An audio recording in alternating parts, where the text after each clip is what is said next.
Всем привет! Это канал Skyboard, с вами Евгений и не только. У нас для вас есть не самые приятные новости по поводу следующего года, а именно новость о том, что на нашем канале станет на одного человека меньше. И о ком я сейчас говорю, вы поймете чуть-чуть дальше. Смотрите этот выпуск, это специальный выпуск. Поехали!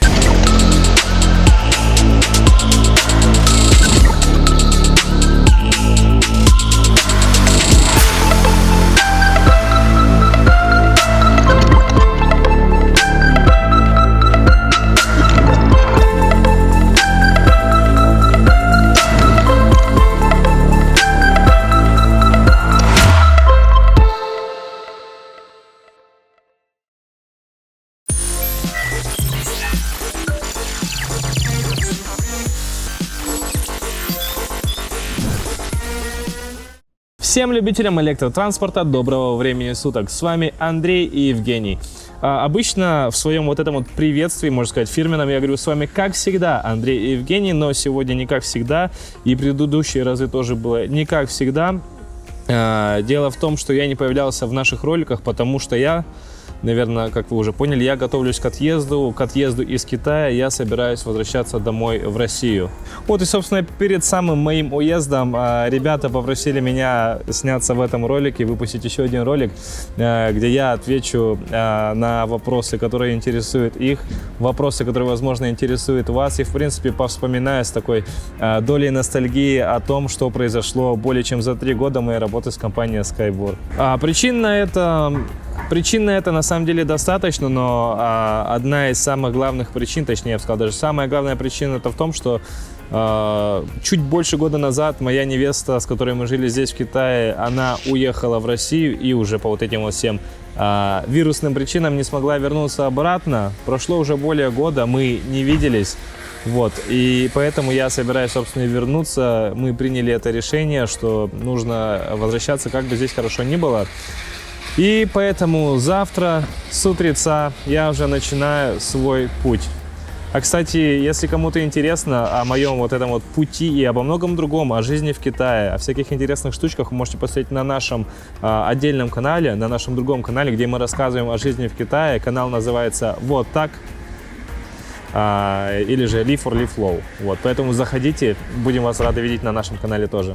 Так, хороший вопрос на самом деле, есть что вспомнить. Мне сразу в голову пришла такая история. 3 года назад, или когда, 4 года назад, я, честно говоря, уже не помню, компания Skyboard занималась не только электробайками, но и гироскутерами. И мы, соответственно, осуществляли то же самое, те же самые проверки. И как-то раз китайцы, гениальные китайские рабочие, выставили такую стену из пенопласта. Один стоял на шухере, а второй как-то странно туда-сюда бегал. То есть туда-обратно, и таскал коробочки потихоньку. Мы с нашим бывшим напарником Димой, Дима, кстати, привет тебе большой, если ты смотришь этот выпуск, мы заподозрили что-то неладное. И естественно, мы решили это разведать, но так как один китаец постоянно стоял на шухере, мы решили их перехитрить, просто так, знаете, ради прикола. Ну и получается, мы дождались, пока там один то ли убежал куда-то, то ли отвернулся, то ли они оба туда зашли и вломились туда, короче, с включенными камерами на телефонах. На нас налетают, ну не в прямом смысле налетают, китайцы типа нельзя снимать. И получается, значит, эти китайцы, те гироскутеры, которые мы проверили, одобрили к отправке, проверили каждый болтик, они их собирались отправить нашим конкурентам. Но эта вся их злая задумка была просто на корню зарублена. Дело в том, что китайцы подсовывали нам чужие гироскутеры, то есть такой же расцветки, таких же технических характеристик, чтобы мы проверяли их для других компаний.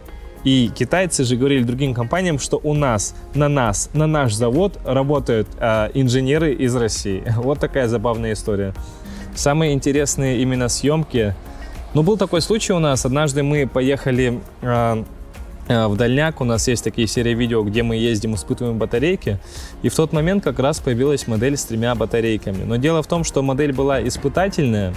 Вот. И все было подключено практически напрямую. То есть нам нужно, вкратце расскажу так, что на завод отсылается матрица, на завод по производству рам. Через эту матрицу распечатывают, ну не распечатывают, а делают новую раму. И, короче, это очень сложный и долгий процесс. Поэтому пока мы дождались первого испытательного образца, прошло много времени, и нам нужно было просто как-то уже взять его и испытать хотя бы просто на ходу, хотя бы просто, чтобы влазили батарейки. Подключили все напрямую. То есть, насколько вы помните, есть у нас автоматы-предохранители, защищающие от перегрева, от перепадов напряжения, вызванных этим же самым перегревом, например, и так далее и тому подобное. На этой модели этого всего не было, потому что мы действительно торопились. И поехали мы как-то в одни очень красивые горы. Мы нашли их на местных картах. Там был вот такой вот очень резкий серпантин, очень высокий подъем. И при этом нам нужно было скатать 3 батарейки. А насколько вы помните, батарейки у нас так-то не маленькие. Там минимум полтишок можно накатать на одной батарейке. Мы вдвоем сели и поехали. Было пасмурно.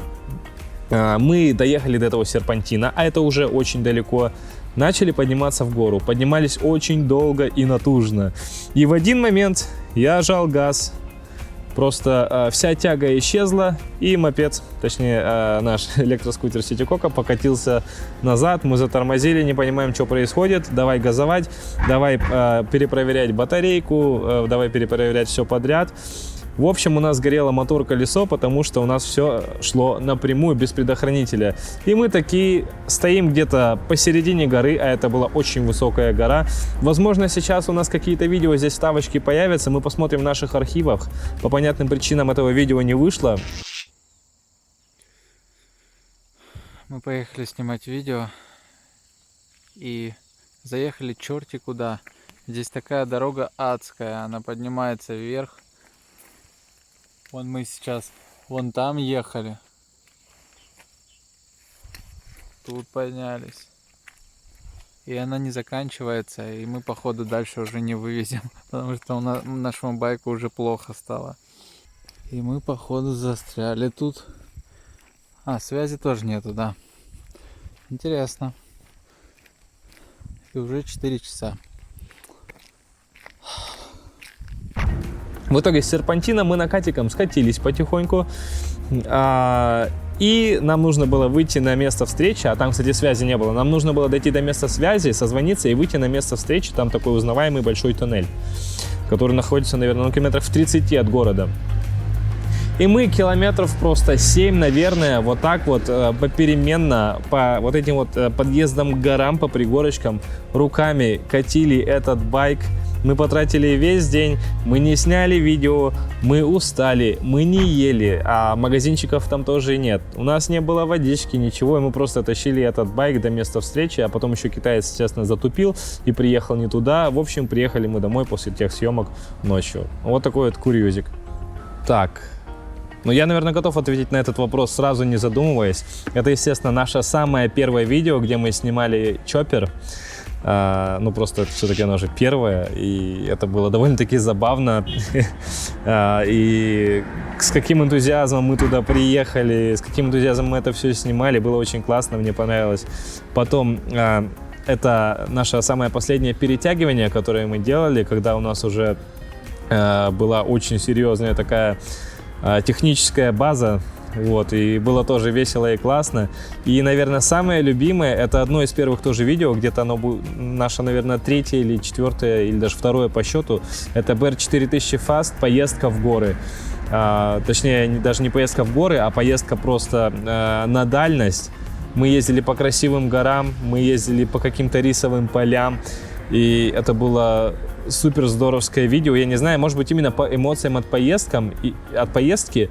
И это видео я чаще всего пересматривал на нашем канале, потому что оно какое-то вот такое душевное. Так, мой любимый байк — это все-таки, наверное, BR40. Не зря мы его сегодня сюда притащили. У китайцев начинается китайский Новый год, но мы просто заставили дать нам один BR40.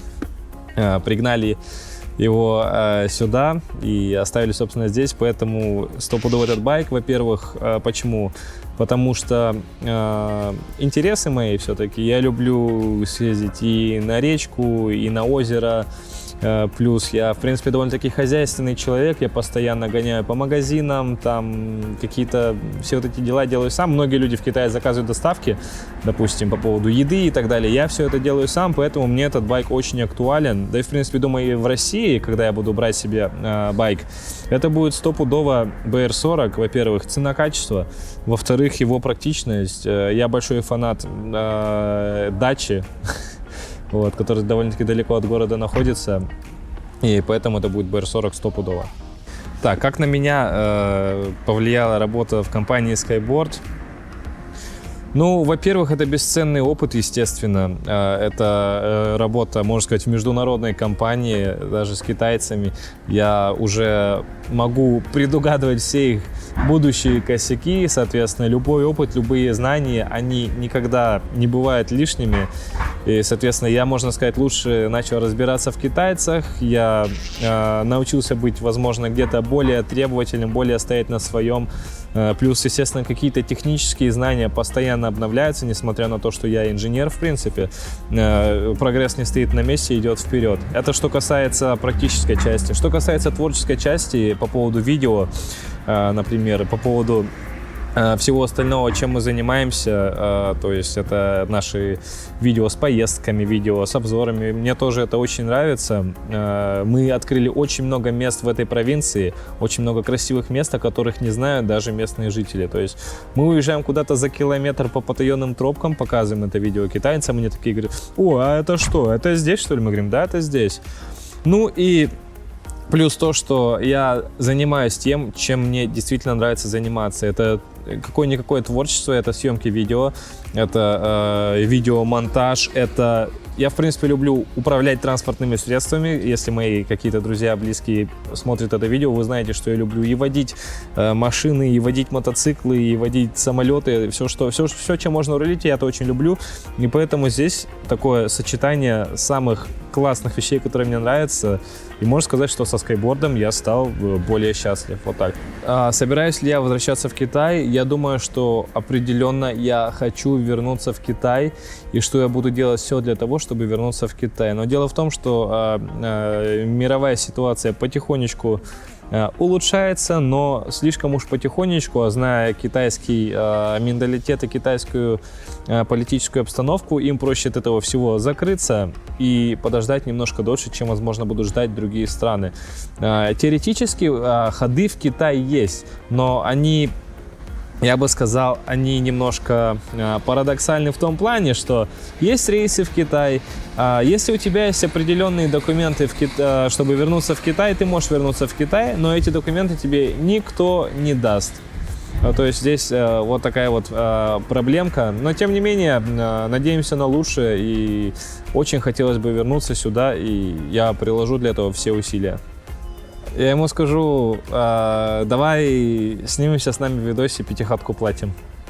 Не, ну если серьезно, он делает прогресс, мы видим этот прогресс, мы замотивированы этим прогрессом, и мы тоже работаем в похожей сфере, мы тоже стараемся делать мир более прогрессивным, более экологичным. Илон Маск делает огромные шаги к этому всему, он не сдается, и за это ему огромный респект. Так же, как и не сдаемся мы, я скажу так, что все, что вы видите в наших видео, это просто вот такая вот маленькая верхушечка, это даже, знаете, кристаллик льда от айсберга того, что мы делаем. И несмотря на все какие-то проблемы, которые нам подкидывает наша жизнь, начиная от политических, заканчивая вот этими ситуациями с вирусами, заканчивая даже китайцами, которые ленивые или местами глупые, мы занимаемся этим, мы и ругаемся, и кричим на них, и друг на друга кричим, когда уже все накалено. Вот. Но мы продолжаем это делать, потому что нам это делать нравится, и мы будем продолжать это делать во благо какого-то будущего. Ну что ж, друзья, хочу лично вас всех поблагодарить, кто оставлял нам комментарии, кто поддерживал наш канал, кто смотрел нас. Благодаря вашим комментариям я думаю, что мы выросли в творческом плане, мы выросли в плане нашего продакшена и подачи материала для вас. Я хочу вам сказать огромное спасибо.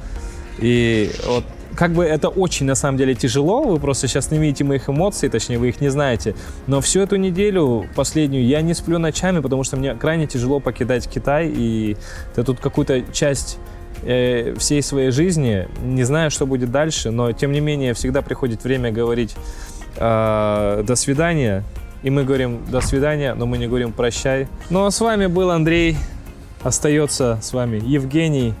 Я же не говорю прощай, я говорю до свидания. Всех обнимаю, всем спасибо, всем пока.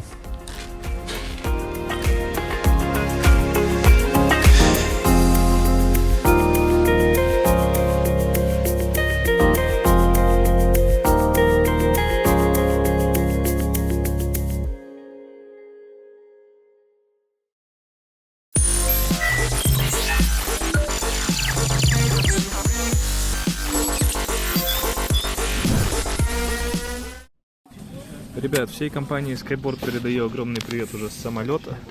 Мой путь до дома уже вот-вот наконец-то начнется, несмотря на 12-часовую задержку. Вот. Всех обнял еще раз. И помните, что в России я совершенно свободен. И если я вам нужен, я там готов к труду и обороне. Поэтому, ребятки, всем хорошего дня, отличного настроения и вообще всего самого хорошего. Ваш Андрей, компания Skyboard. Не переключайтесь.